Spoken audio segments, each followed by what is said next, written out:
In today's episode, we're recapping our super fun and simple 2 night, 3 day Orlando getaway. We stayed at Villatel Resort, surprised our kids with a last minute Disney day at Hollywood Studios, and made the most of a short trip without overcomplicating it.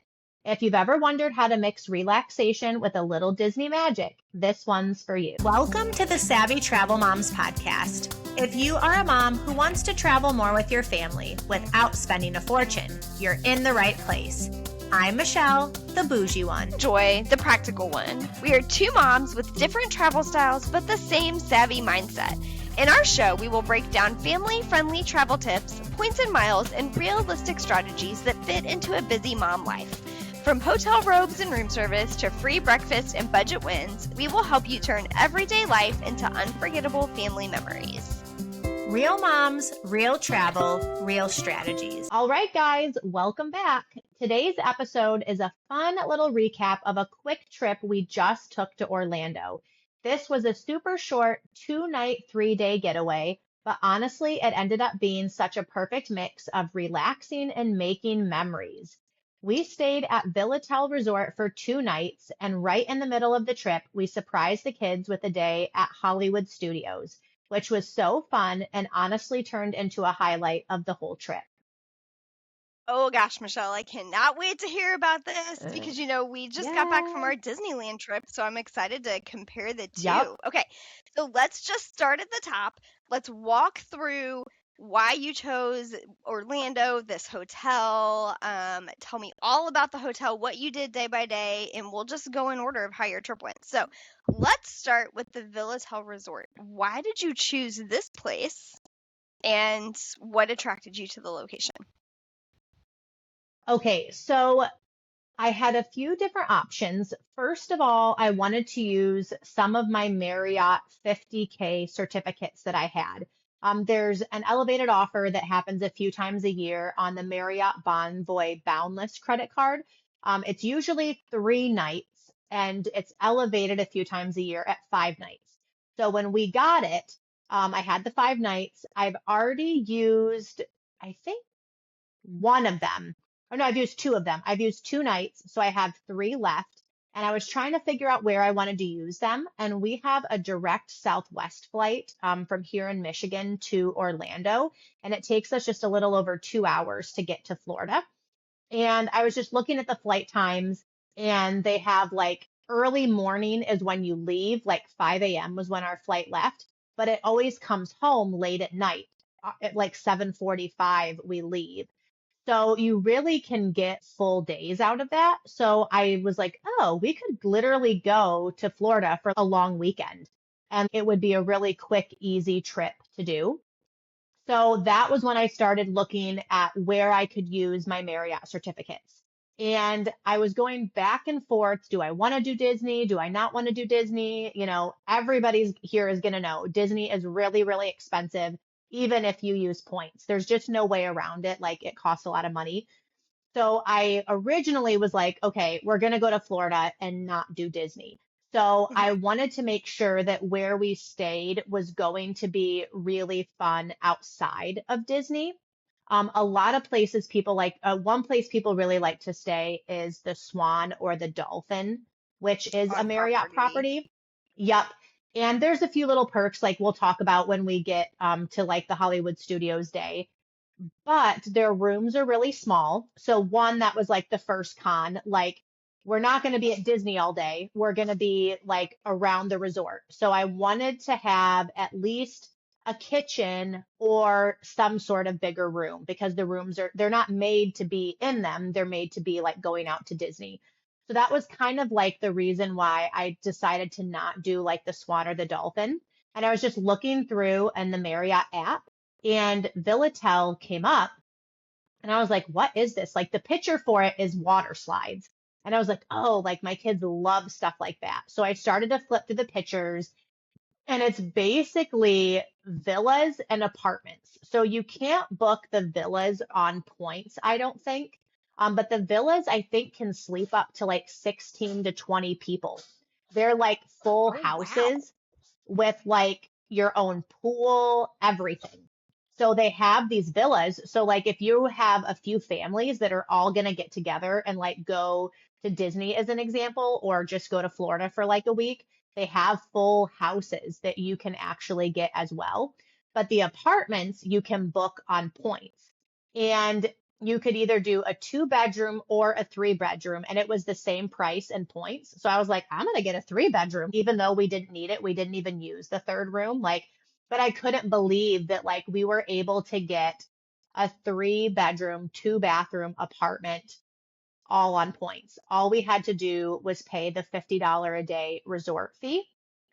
So it's basically like an Airbnb, right? Like, you have all of the resort amenities. You don't Mm-hmm. have to clean it. It has everything. I feel like this is a great option for families that don't want a hotel room and they want that traditional like Airbnb style vacation, but they don't want to pay cash for it or use their Capital One miles as an example to erase the purchase.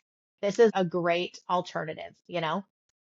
And it was only 50,000 points a night. Yeah, so one night was 47,000 points, so that was completely covered. And then the second night was 53,000 points. So I had to top it off with 3,000 points. So even with the 50K certs, it's a great deal because before you could top them up to 15,000 points, but now it's up to 25,000 25, points. yeah. But like, which is great, but you have to have those Marriott points, right? If you don't have that many Marriott points, you're going to have to transfer your points from somewhere else to like make up the difference. So that's one really cool thing that I liked about Villatel was I literally didn't even have to hardly use any more of my points because all of the dates, all of like the price points for like the dates, they were all around that 50,000 a night. And the cash price was about $800 a night for the room. So when it comes, like some of the Marriott ones that are around the 50K mark, some of them are only $200 or $300 a night for cash value, which still is a great deal because it's free. But this is Mhm. one that really is like truly a great redemption for your 50K certificates.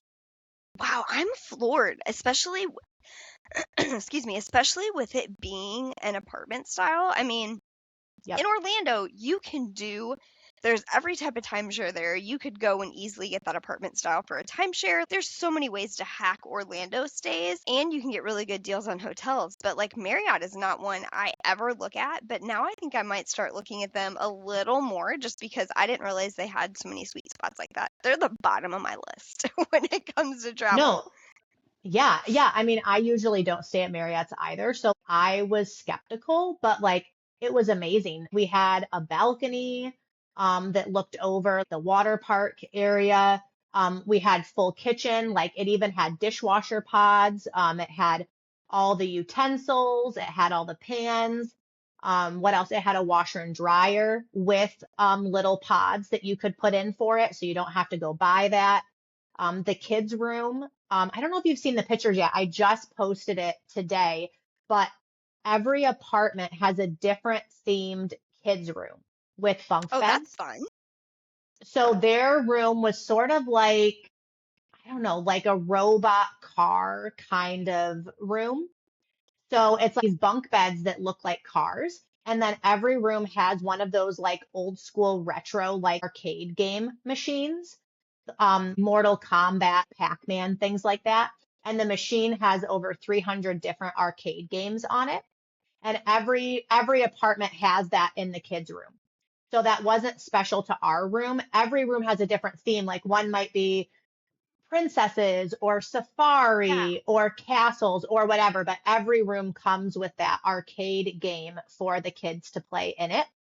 So it's really cool. Like, I mean, literally for $50 a night for the resort fee to have all of that is really kind of almost unheard of. Like, I've never seen anything like it, and I'm really surprised that I've never heard anybody else talk about it. But I don't think anybody else in points that I know of has stayed here yet.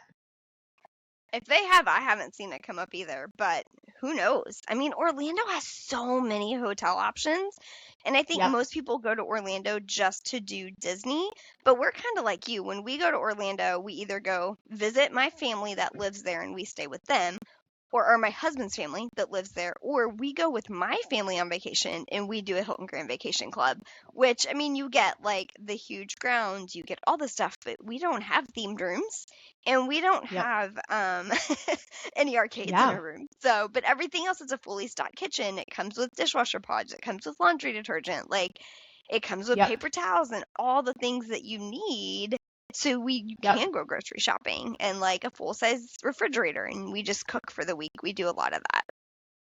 Yep. Yeah. And it was nice because it does have a shuttle. It didn't go to Hollywood Studios, so we took an Uber, or we took a Lyft, which wasn't super expensive. I think it was maybe 20 or $30 each way. But it's right next to Universal. So they also have free shuttles day and night to Universal, and then free Oh, shuttles to, I think, Magic Kingdom and Epcot every day. So, like, we didn't rent a car.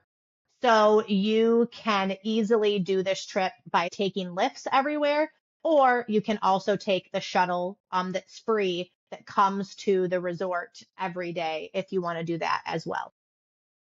that is such a great perk because most places, when you get like that, they're a little bit farther away. I mean, even when we stayed at the Hilton Grand Vacation Club, it's right there by SeaWorld and Disney, the one that we go to, but it doesn't have a shuttle.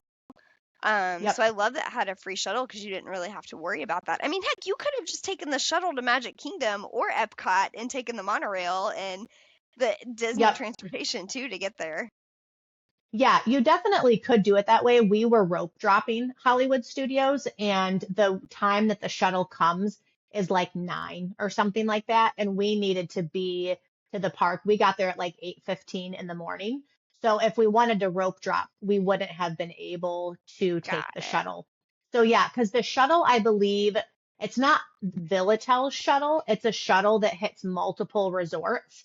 So it Yeah. does take a tad bit longer than if you were like taking the lift, right? But I think by lift, I think Universal is maybe a 5 to 8 minute drive and Disney's a 20-minute drive. So it's not bad at all to get to either one of those. That is really good. Okay, so let's go back. We know how you stayed at the hotel. Now, did you use your companion passes on Southwest to fly there and back? Yep. So we do have one companion pass. So that means that every time we fly, we pay for points for 3 of us, and then one of us is free in points. My husband is the companion, so his is always covered. We just have to pay the $5.60 in taxes and fees each way. So I believe on the way there, it was 13,000 points per person. Originally, it was 17,000 each way, but I always check my Southwest flights every few days to like once around every few days to once a week. I check, and I was able to get these ones down to 13,000 on the way there and then 10,000 a person on the way back. So, That's a really good deal. I feel like every time yeah, I've checked Southwest lately, I can't find anything under no, 20,000. no, and I looked like maybe the week, I think I was trying to remember how far out that was when I got the deal. I think it was maybe a month before was when it went really low, and then I immediately canceled it and rebooked it. But I checked the week before, and each way was like 35 to 40,000 miles per person, which like that's more than Europe. Like I'm not going to spend that to like Yeah. go to Florida. So like that would be like my big tip with Southwest would be even if it is really high, like as soon as you know you're going to have a trip, book it right away, even if it's really high, and then just keep checking it and keep canceling and rebooking over and over and over again. And at some point, hopefully, you will get a really good deal. So we've had luck so far with every Southwest flight we've taken. We've never paid like an outrageous amount of points, but that's because I remember to check every single week and make sure that the price hasn't gone down. That's such a great tip, and I love that about Southwest. I mean, you can do that with most airlines. You just have to make sure you're booking the right type of ticket that you can Yep, cancel without any you having to pay without any fees. the That's the word I'm looking for cancellation is fees. fees. Yep, Thank you. yep, So I love that about Southwest though. It's like it's pretty easy. You can just do it all on the app. And the thing that's hard about the companion though is so did you already have him added as the companion or did you wait until last minute to add him in so you didn't have to cancel him every time? Nope, I do cancel him every time because I have the premium Southwest credit card. So I pick seats at the time of booking. So Oh yeah. I always add him in so that way he has his seat with us. So, but it's super easy. I mean, it's literally, I don't know, it takes 30 seconds more to cancel the companion and then redo it again. So it's really not hard at all to do it that way. But if you have the premium card, you're going to want to book your companion at the same time. I just think now that Southwest has changed things, and there is assigned seating, it doesn't make sense anymore to wait to add your companion because more than likely you're going to lose a seat, especially for us because we're at the front of the plane, because Yeah. we get to pick farther up. And then, 3 days before, is it 2 or 3? I can't remember. I think it's 2 days before we get to upgrade again to like the extra legroom seats.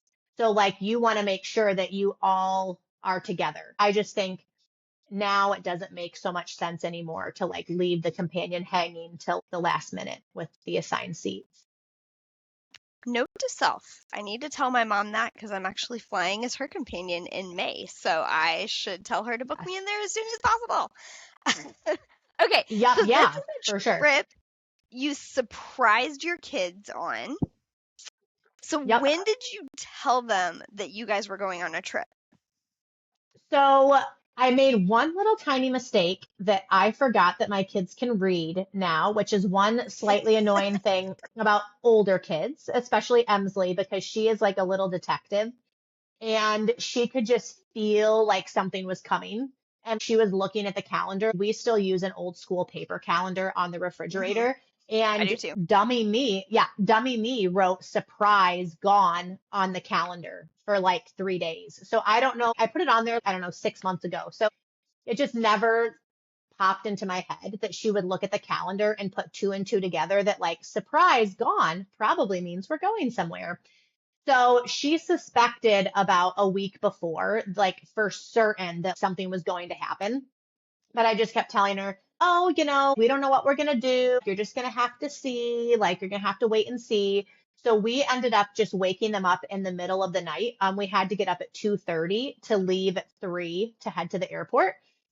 So we just woke them up out of their beds and told them, hey, get up like we're going to go on a trip. And we didn't tell them where we were going. We just told them we were going on a trip. We already had the bags all packed the night before and were in the car. So we literally just had to kind of get them in the car and get going. So once we got to the airport, when we went to grab our luggage out, that was when I said, I think you guys are going to need these. And I pulled out our Disney ears from when we went to Disneyland Paris. So that Oh, was I when they love knew, it. yeah, so that was when they knew that we were going to Disney in Florida. So we've watched a lot of YouTube videos about Disney. My kids love watching like other people go on the rides.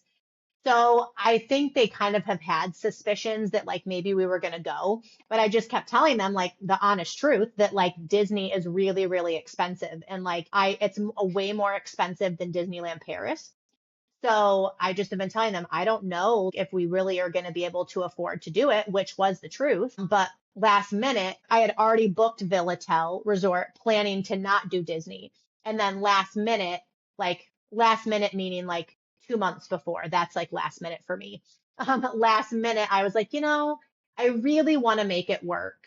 So we decided to splurge and do one day at Hollywood Studios. I love it. Okay, so you get there on the first day Yep. and you guys fly in, you land pretty early in the morning. Do you just spend that whole day at the hotel? Do you go grocery shopping at all, or do you just eat at the hotel that day? Yep. So the hotel actually has a restaurant right down the street. And actually, no, the hotel doesn't. There's a restaurant right down the street from the hotel. They do breakfast, lunch, and dinner. I think it's called Hash a Go Go or something like that. If you look it up, you'll be able to find it. But it's actually right next to the Hyatt House. And the Hyatt House, I think, is another popular place that families will stay at that do Disney that don't Mhm. want to be on property. So Villatel is like right in the area where all of the other resorts are that or hotels that people go to. But literally, we just walked down the street. We got to Villatel, I think at like 8:30 in the morning. And so Oh we gosh. checked in. Yeah, so we checked in, let them know. And I already knew ahead of time. I had warned them that we were going to be really early, and they said we could use all the amenities as soon as we got there. So we just gave them our luggage. We walked down the street, got breakfast, and then we came back and we changed into all of our swim stuff and just got right to the pool. And I mean, for us, it was really warm. It was, I would say, like for like Floridians, I would say it was a little bit colder that morning. But the Yeah. nice thing is their main pool and their lazy river are heated. So they're heated to 82 degrees. So the pools were actually really warm. So I thought that was kind of a nice touch because I know a lot of places, I've heard there's a few in Texas that people like to go to, their pools aren't heated. So if it's cold, the pool is cold and nobody wants to go in it. But that's another really nice perk of Villatel is that even if it's cold, the pool is still going to be warm. So I really liked that. So we just got some chairs by the pool. The kids went swimming, did the lazy river. They do have a few kids activities. You could make bracelets for $6. We decided to skip that. They do like trivia. They had limbo later in the day. A DJ comes towards nighttime and he plays lots of fun music. So it really has that really fun spring break resort vibe that like we were really looking forward to enjoying. Oh, good. I love that so much. So you guys Yep. just played that whole day at the pool, let the kids burn down all their energy. And then so you guys went to bed the next morning. You got up and you roped dropped Hollywood Studios. So let's talk about your tickets to Hollywood Studios. Did you use any hacks to get those? Or did you guys just pay cash? Yep. So we used the conference ticket hack. So a lot of people, so there's kind of two main options. The conference ticket is one of them, and then the other option, which we did talk about with Joy's episodes, but you can use undercover tourist, and then you can erase that purchase if you put it on your Capital One card. But I wanted to go the conference ticket route mainly because it was cheaper and I didn't want to erase the purchase. So I knew I didn't want to use my Capital One miles for it. And if I would have got the tickets through Undercover Tourist, it was going to be $850 for the four tickets. For And one day, through the yeah. comp for one day, and the conference ticket was $730 for one day. So for me, because I was already planning to pay for that purchase, I wanted to go the cheapest route possible. So I will try to link in the show notes a few different accounts that are really helpful with conference tickets because it is a little bit confusing trying to find the conference ticket link and then buying it through there. But essentially, what it is there are these large, like medical conferences and things like that that take place at Disney. And these companies, like let's say doctors as an example, like they can all go to Disney for this medical conference and they get a discount. Well, you actually can use that link and you can buy tickets like you're going to the medical conference, even though you never go to the medical conference. And you get that discount. It's not tied to the medical conference. Like there's nothing like in our tickets that ever showed that we were a part of the medical conference, anything like that. It's just like an extra discount on their end. So it's a great hack if you know you're going to go to Disney and you want to save a little extra money and you don't plan to like erase the purchase. Going the conference ticket route is a great way to save money on your tickets. I don't really think there's any cheaper way to do it than to go the conference ticket route. Ooh, I like that. Now that's only good at Disney World. You can't do that at Okay. Disneyland, correct? I have no idea actually, because I've never looked at going to Disneyland. So that is something that you guys would probably have to look a little bit more into. I don't know if they do conferences at Disneyland, but at Walt Disney World in Florida, they have conferences all the time year round. So like Yeah. it's pretty easy to find conference tickets for your date. And it doesn't have to be the exact date. There'll be this window of time. So even if the conference is like March 20th to 24th, you might be able to get tickets from the 15th to the 30th. So like it has a pretty big window that you can get like your Disney tickets for. So Yeah. it's really a great way to save some extra money. So, teaser, spoiler alert. Next episode, we are going to have a Disney expert on. So, and Yep. she's going to give all the inside hacks. So, we should remember to ask her that question when we film with Yep. her, if the conference act works at both Disneyland and Disney World, because she will know all the things. So, Yep. I know No, that's a great idea. when I went, we did undercover tourist because I needed to write. I needed to erase that expense as much as possible because we were doing Disney World and Universal, and I just didn't have it in Yep. my budget to pay for both of those outright. So, but I Yep. love that there's so many ways you can do this, and like looking at it as a using a points redemption or a points earning opportunity is really just what you always need to be watching. Every Yep. expense, you're not going to be able to write it off or like get it back or erase it somehow. Make sure you're figuring out how to earn as many points as possible with strategic spending. Now, Michelle, did you Yep. guys buy lightning lane passes? Yep. So we did do Lightning Lane. That's one of the downsides, I guess you could say, to staying at Villatel is you don't get in 30 minutes early and you can't get your Lightning Lane passes at 7 days ahead. You have to get them 3 days ahead. But luckily, we still didn't end up having any troubles. So I paid another $160 for the Lightning Lane for the four of us. And it was 1,000% worth it. We've never been to Disney in Orlando, so I didn't know if it was going to be worth the money, but 100%, literally the whole day. And it's like spring break in Florida. We Yeah. never waited more than 60 minutes for a ride. And that was only once. Most of the time, the longest we waited in line was like 30 to 45 minutes. So the lightning lanes helped a ton. And a lot of times with the lightning lanes, I mean, we waited like 5 or 10 minutes. So Yeah. it makes a huge difference having the lightning lane, especially with kids. Like kids get antsy waiting in long lines. So it was totally worth it to spend the extra money for that. That's how we felt too. I mean, that was our very first time doing lightning lane because we my husband has family that had worked at Disney forever, so up until the point when his grandma passed, we always got in for free on the employee passes. So we never had the ability to get like lightning lane or do anything like that. Yep. So it does make a huge difference to be able to get some of those rides.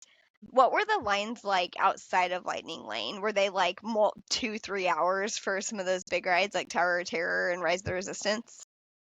Yeah, some of them, especially at the beginning of the day, were super, super long. Um, by the end of the day, I would say like 6 o'clock and later, they really died down. And we were able to ride multiple times. Like we rode Rise of the Resistance twice, we did Smuggler's Oh wow. Run twice, because those were only towards the end of the night, they were only like 10, 20-minute long lines. So Are you yeah, serious? yeah, and I was shocked because it was a Sunday and it's spring break, but it was not bad at all. We either got really lucky or like I don't know what, but we had an amazing experience. Like we got to ride every single ride we wanted to do. The longest line was Slinky Dog. And I think Slinky Dog is also the longest just because obviously not as many people can go on at one time. But we only got to ride Slinky Dog once. We wanted to ride it a second time, but we didn't end up getting there. The park closed at 9:30 that night. So we ended Hmm. up when we got done with our last ride, it was like 9:28 and we didn't end up making it back to Slinky Dog, but Slinky Dog was really fun and definitely would have been worth riding it a second time. Okay, so when you did Smuggler's Run, were you pilots? Did you get the chance to be the pilot? Yeah, so the first time we didn't. The kids were gunners and my husband and I were engineers. And then the second time we rode, my husband and I wanted to be the pilots and the kids still wanted to be the gunners. So we did that. And then I don't know if you've heard of Wookiee mode, but it was Mm. the very end of the night and the lady who was running our group she said that you can do what's called Wookiee mode. So they have to like change some of the controls in it, and it actually does the entire ride in Wookiee. So it's Oh, that's so really, fun. yeah, it's super funny and random. And like we literally would have never known about it if she wouldn't have mentioned it to us. But I think I loved the vibe of all of the staff at the end of the night because it wasn't super busy. So Yeah. everybody was like laughing and having conversations. And I think if that would have happened in the morning when we were at Smuggler's Run, she wouldn't have mentioned anything. But because it was the end of the night and she heard us talking about it, we had the first time Disney badges. And she heard us saying that like we wrote it this morning and we were excited to be pilots. So I think she really kind of wanted to make it a little bit more fun for us because we had already ridden it once and we kind of knew what to do. But it was really fun. I can't believe your kids didn't want to be pilots. My kids were fighting us to be the pilots. So my husband and I were the gunners, and I'll tell you, I was tired of hitting that button. About halfway through, you're sitting there like this the whole time on the wall just hitting the button, and I'm tired of hitting this button. I know. I know. I was surprised too that like they didn't super care about being pilots. So I was happy because I really wanted to be a pilot. So I was glad to do that. That we got That's to do it. so But it funny. makes 100% difference. Like Yeah. 100%. Joy mentioned it in her episode. You want to be a pilot because it makes the experience 1,000 times different than being in the back, which is like the engineers. So definitely try to make sure that you're pilots because that changes how fun the ride is. Is there anything that surprised you about doing Disney on such a short trip, like just doing one park and not going all in? Well, we've never went all in, so I'm not 100% sure, but honestly, I loved it this way, and I don't really think that we'll ever do it any other way. We got there at 8:15 in the morning, so we were actually the first ones in line for rope drop. Oh, And wow. I mean, you wouldn't believe how many hundreds of people were in front of us that got in, because they get in at 8:30 if they're staying at a Disney resort. So from Yeah. 8:30 to 9, you're just watching like hundreds of people go by and watching the wait times for Rise of the Resistance just get longer and longer and longer. And then the line behind us was hundreds of people. So, like getting there really early for rope drop is super important, especially if your goal is to ride a really popular ride first. But we had no issues. Like, we had a great time. Even then, when we got to Rise of the Resistance, I think we waited 45 minutes in line to ride it. So it still That's went not bad. really, no, it's not bad at all. So it still went really quick. But you're there all day and all night, right? Like we watched Phantasmic at 10 o'clock and that went till almost 11. So we didn't get back to our resort till like 11:30 at night. So that's a massive day. Like, you get up at 6:30 in the morning and you don't get back till 11:30 at night. Like, I don't know how people do that every single day, 4 or 5 days in a row. That's just not fun to me. If we ever go back, I literally think that's what we would do again is like just go for another 2 nights, 3 days, maybe do it Magic Kingdom next time. Yeah. And again, stay at Villatel, like do the lazy river and the pool and just relax and have fun and do one big day at Disney. But I definitely don't think it's necessary to literally spend a week at Disney and like going hard every single day.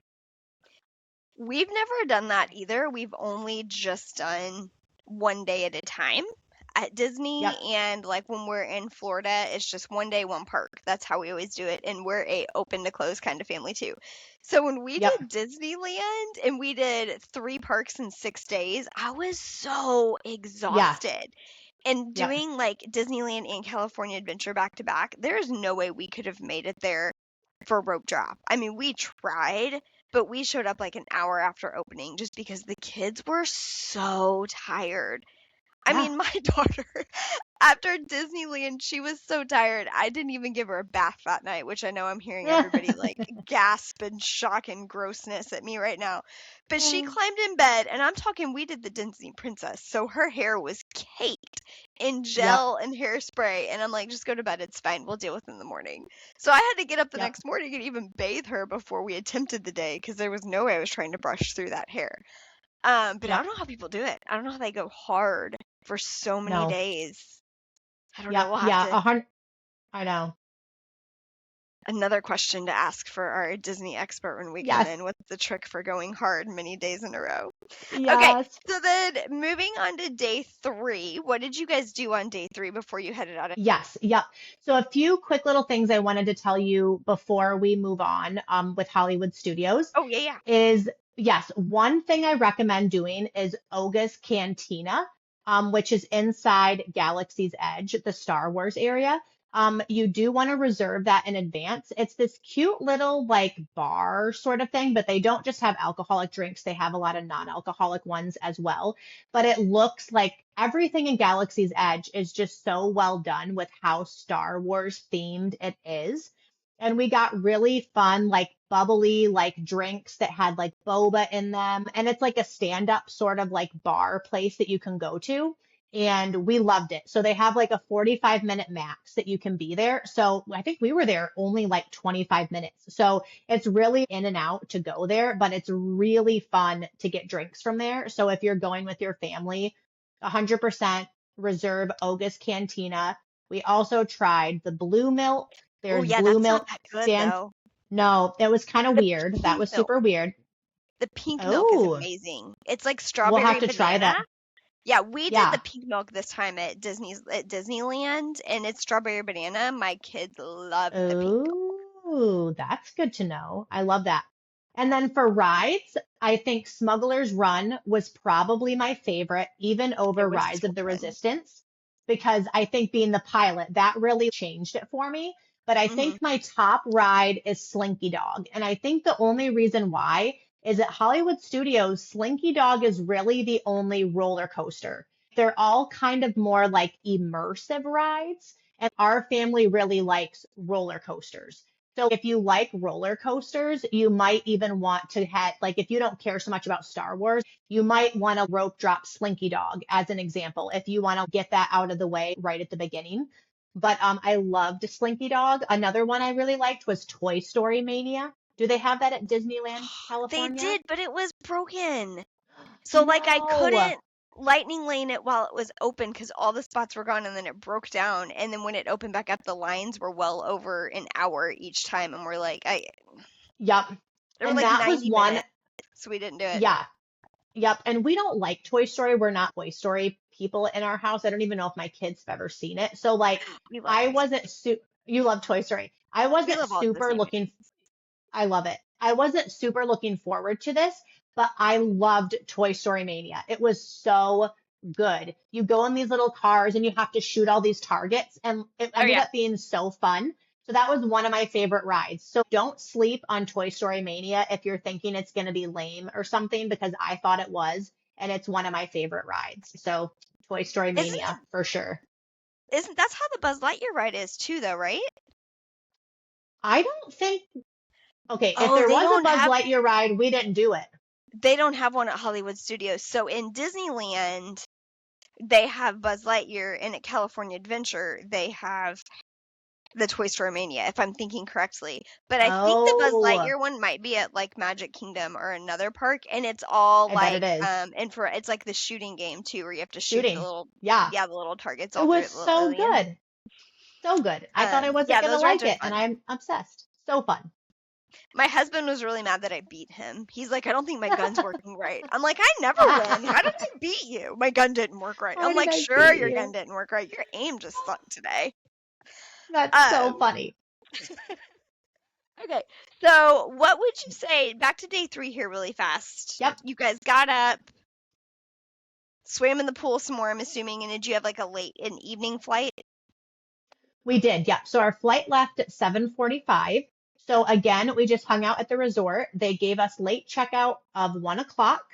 So we were still able to have breakfast and lunch in our room that day. I think I forgot to mention that we just had Instacart deliver our groceries. So I used my Oh, nice. $20 monthly credit that I get with my Chase Inc. Cash.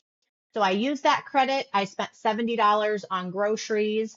And that was all of our meals when we were at Villatel. So after that, we just dropped off our luggage, swam all day, then changed quick, headed to the airport.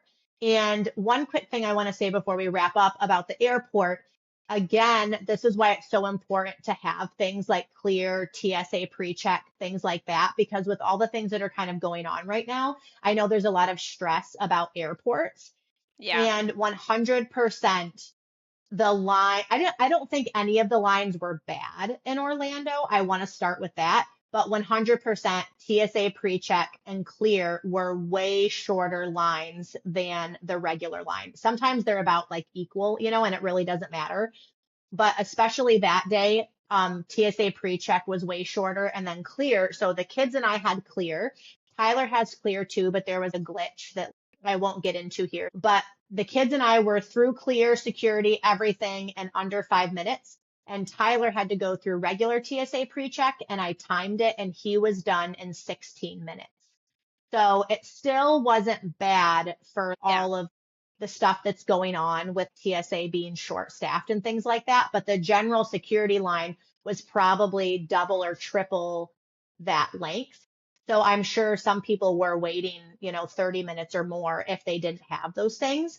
And you can get TSA pre-check and Clear free through different credit cards. So if you're ever interested in that, you can always, message Joy or I on Instagram and ask us what cards we recommend. Because there's lots of ways to get it without having to pay for it. So That's good that TSA pre was that fast though. Like last time we flew in and out of Orlando with TSA pre, I think we still waited in line probably 40 minutes. oh wow. Orlando Yeah, is it was a not that bad at all. nightmare airport. Every time we've flown in and out of there, and I go to Orlando probably more than the average person because my in-laws are down there, but every time we've flown in and out of there, it's just I mean, from the lines to even like if you have to check a bag, which when we go, it's Christmas, so I always have to check a bag because we have Mm, gifts that yep, we're coming back with. And the lines, like yep. even from starting to check your bag, are just nightmare in Orlando. So Yep. I'm so glad that worked out for you. Okay, now you have been very open with me that you did not enjoy your Disneyland experience and you were not excited about doing Walt Disney World. Have you changed now? Are you now more of a Disney fan?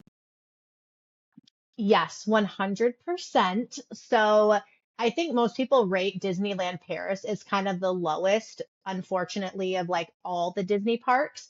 So it probably was good that we've actually been there first. So that was our first taste of Disney. It wasn't that it was bad. It's not magical like Disney in the States. There's just something about the way they do it, like the characters everywhere, the immersive world, even Mhm. like the bathrooms are themed. Every little tiny bit of it is so well thought out and designed. And Disneyland Paris isn't like that. It's very outdated. The bathrooms were kind of dirty. The food wasn't very good. The rides aren't that interesting. Um, so I just kind of thought all of Disney was like that, but that's kind of like a Disneyland Paris thing. That's not an all Disney thing. So 1,000%, I was so incredibly impressed from the moment that we walked in, how immersive it felt. We felt like we were in Star Wars, and our kids are obsessed with Star Wars. And we got to meet the Mandalorian. Yeah. Kylo Ren picked our kids to turn to the dark side, and like they got to go up by him and get pictures and everything about it. They were just so excited and happy. And it made my day. And 1,000%, I would go back to Disney again. But again, I like I said, I wouldn't make a big to do of it. I think it's fun. Like you said, there's so much to do in Orlando outside of Disney. You so don't much. have to spend, you don't have to spend $5,000 on just Disney. Like do one day at Disney, do other things, let your kids swim, have fun, and then especially with points, you can come back another time. It's not a one and done once in a lifetime like a lot of people think it is. Well, I mean, you have SeaWorld, which SeaWorld is fun. Yep. I've enjoyed SeaWorld. They have some big coasters there too. You got Universal, you got You have and outside of that, there's so many attractions and things to do with a family. Like Disney is just, Orlando is a great, great Yep. place. We love going there because there's so much to do. You don't get bored in Orlando. Let's just put it that way. Yeah. No, 100%. So yeah, we definitely plan to maybe go back in 2027 and do another like quick day at maybe Disney or Universal again. So we'll for sure be back. Nice. Okay. So, who would you say this type of trip is best for? So honestly, I for sure would say families. Villatel was like 90% kids. The pool was filled with kids. So this is not like a singles or couples type getaway. I mean, if you, of course, like single people and couples love to do Disney, but I don't know that I would stay at Villatel because Villatel was all families. I mean, every hotel in Orlando, I feel like, is all families. There's just It kids probably everywhere. is. It probably is. Kids Oh, everywhere. And all the hotels try to one up each other. So you're going to pretty much have a great hotel experience unless you just stay in a shack. In Orlando, yes, too, is what I feel 100%. like. Yep, it's Awesome. All so right. So, true. Michelle, any closing thoughts that you want to share with our listeners today about your quick Orlando trip, the hotel, Disney? I would just say definitely think outside of the box. Like I said, I've never heard of anyone staying at Villatel. So I think there's nothing wrong with not staying at a Disney resort. I think that that would be really fun too. But if cost is an issue and you really want to use points, or like I said, do you want the kitchen or more of like the water slide? You don't have to stay inside Disney for it to be a magical, fun experience. There's so many ways that you can do a trip like this. And I'm so glad that we kind of went outside of the box a little bit because I think in the points and miles world, everybody stays at the Swan and the Dolphin. So I was really nervous to not stay there, but 1,000% Villatel is the way to go. And especially because you can still rope drop, I would do it again. I don't really think it's necessary to stay at the Disney resort. I think the only upside would be if you are doing a longer trip, you could like bop back to your room, the kids could take a nap, things like Mhm. that. But otherwise, if you have older kids and you're just planning to be gone day to night, there's really no reason to be inside Disney. I don't really think it matters that much. Love it. I agree. I've never stayed on Disney property, even though I want to. I keep telling my husband Yep. just once I want to do Yep. a full on Disney vacation. Well, our family had such a fun trip, and honestly, the perfect reminder that you don't need a full week at Disney to make really special memories. If you love this episode, it would mean so much to us if you left us a 5-star review and shared it with a friend who's dreaming about taking their family to Orlando.